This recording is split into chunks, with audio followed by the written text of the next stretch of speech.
खुदा एक बार दे दे हाथ में तो मेरी किस्मत की कलम, कुछ पन्ने तो बदलने का मौका दे। आज आपके सामने लाए हैं हिंदी फेमस ड्रामा कभी दिया जले कभी जिया। लेकिन उससे पहले दोस्तों, चैनल को लाइक शेयर एंड सब्सक्राइब करें और हाइप भी करें। कहानी की शुरुआत में हम देख रहे हैं कि मुकुल और पायल के फेरे हो रहे हैं। सब कुछ अच्छी तरीके से चल रहा है, पर मुकुल की माँ ने उसे इस शादी के लिए बहुत मुश्किल से मनाया है। वो इस शादी को करना नहीं चाहता था, पर शादी में आए एक मेहमान दुल्हन से जुड़ा एक ऐसे राज से पर्दा उठाता है कि माँ बीच फेरों में फेरों को रुकवा देती है।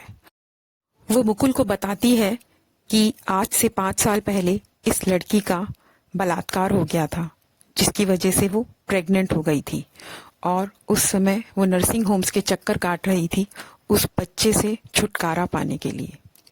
सब कुछ सुनने के बाद मुकुल कहता है, पर माँ, इसमें पायल की तो कोई गलती नहीं, और वैसे भी हम दोनों 6 फेरे ले चुके हैं।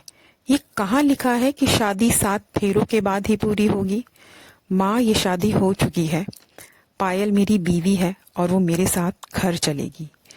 इस उलझन में फाइनली पायल का गृह प्रवेश हो जाता है और वो अपने ससुराल में आ जाती है।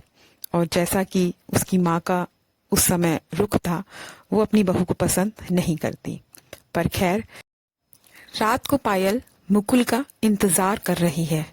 पर ये क्या, पायल की पूरी रात आंखों ही आंखों में निकल गई, पर मुकुल नहीं आया। मुकुल अपनी जिंदगी की उलझनों में उलझा हुआ है। वो सुहासिनी से प्यार करता था और सुहासिनी उसके दिमाग से नहीं जा रही। वो अपने ऊपर काबू नहीं पा पाता और सुहासिनी के घर चला जाता है। सुहासिनी गुस्से में उसे घर से निकाल देती है, पर मुकुल भी पूरी रात उसी के घर के लॉन में बैठ के गुजार देता है।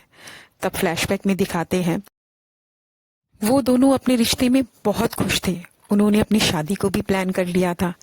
एक बार लॉन्ग ड्राइव पर जाते समय एक ऐसा मनहूस पल उनके जीवन में आया कि उनका एक्सीडेंट हो गया, और इस एक्सीडेंट में सुहासिनी को बुरी तरीके से चोट लगी। डॉक्टर ने कहा कि सुहासिनी के इंटरनल परेशानी वाली डैमेज हो चुके हैं और वो कभी माँ नहीं बन पाएगी। और मुकुल के तो बड़े भाई के भी कोई संतान नहीं है। यही वो पल था जब से मुकुल की माँ इन दोनों की शादी के सख्त खिलाफ हो जाती है। मुकुल तो नहीं मानता, पर उसकी माँ उसे किसी और लड़की से शादी के लिए मना ही लेती है। यहाँ दूसरी तरफ पायल की पूरी रात निकल जाती है। सुबह वो उठती है और कश्मकश में फंसी है कि मुकुल रात को क्यों नहीं आया। उसके मन में क्या चल रहा है? कहीं मेरी उस बात की वजह से उनके मन में कुछ कड़वाहट तो नहीं आ गई है? इन्हीं सब बातों को सोचते सोचते वो घर के काम में लग जाती है। पर खैर, सुबह मुकुल पायल से मिलता है और उसकी तबीयत के बारे में पूछता है और पायल का बहुत ध्यान रखता है। उसके व्यवहार को देख के पायल उसे और ज्यादा प्यार करती जा रही है, बस समझ नहीं पा रही कि इनके मन में चल क्या रहा है। दूसरी तरफ मुकुल भी पायल का बहुत सम्मान करता है। पायल मन में सोचती है, मैं इतने अच्छे आदमी के बारे में कैसे कुछ गलत सोच सकती हूँ, मैं तो बहुत। पर वो समय भी आता है जब पायल को सुहासिनी के बारे में सब कुछ पता चल जाता है। मुकुल भी सामने से कुछ छुपाता नहीं और सब कुछ सच सच बता देता है और कहता है, मैं कोशिश कर रहा हूँ अपने रिश्ते को निभाने की। और फाइनली इसी मूवमेंट से दोनों अपनी शादीशुदा जिंदगी की शुरुआत करते हैं।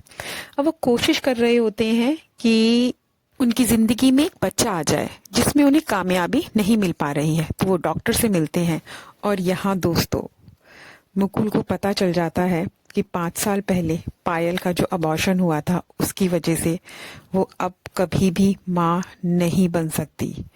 मुकुल का दिमाग चकरा जाता है। वो सोचता है, जिंदगी में जिस कारण की वजह से मेरी सुहासिनी से शादी नहीं हुई थी, आज वही कारण मेरे सामने खड़ा हुआ है। सुहासिनी मुझे माफ नहीं कर पाई और पायल को मैं वो खुशी नहीं दे पाया। दूसरी तरफ पायल का भी रो रो कर बुरा हाल है और कुणाल सीधा अपने ऑफिस चला जाता है। वहाँ वो बहुत शराब पी लेता है और उसके बाद वो होश में ही नहीं रहता और उस रात वो सीधा सुहासिनी के घर पर चला जाता है। सुहासिनी नाराज है और वो बहुत देर तक दरवाजा नहीं खोलती और बोलती है, अब तुम्हारी शादी हो चुकी है कुणाल, तुम अपने घर चले जाओ। लेकिन फाइनली सुहासिनी दरवाजा खोल देती है और एक बार फिर से बहुत समय बाद दोनों मिलते हैं और दोनों के बीच की सभी दीवारें गिर जाती हैं। वो पल जिसमें एक बार फिर से दोनों उन पुरानी यादों में खो जाते हैं। लेकिन सुबह जब वो उठते हैं तो सुहासिनी मुकुल से कहती है कि मुकुल, आज के बाद यहाँ आने की कोई ज़रूरत नहीं। मुकुल भी सर झुकाए वहाँ से निकल जाता है और पायल के साथ अपनी ज़िंदगी में बिजी होने की कोशिश करता है। लेकिन अचानक से मुकुल को सुहासिनी सड़क पर प्रेग्नेंट दिखाई देती है और पूछे जाने पर वो अपने पति से भी मुकुल को मिलवा देती है। मुकुल सोचता रह जाता है, ये क्या हो, सुहासिनी तो प्रेग्नेंट हो ही नहीं सकती थी। और फिर 9 महीने बाद अचानक से मुकुल के पास फ़ोन आता है कि सुहासिनी मैम ने मुकुल सर को बुलाया है। मुकुल जब घर पहुंचता है, सुहासिनी की आंटी कहती है, मुकुल लो, ये तुम्हारा बच्चा है। मुकुल के तो होश उड़ जाते हैं और पूछता है सुहासिनी कहाँ है, तो बताती है वो हमेशा के लिए अमेरिका चली गई है। मुकुल पूछता है और उसके हस्बैंड, तो बोलती है उसकी शादी नहीं हुई। और इसी के साथ ड्रामा खत्म। इस कहानी में भावनाओं का ऐसा समुद्र जो रोके से ना रुके। तो आप सबको ये कहानी कैसी लगी प्लीज़ कमेंट्स में बताएं। और कमेंट सेक्शन से मुझे ये पता चला कि बहुत लोग इस कहानी का इंतज़ार कर रहे थे, इसलिए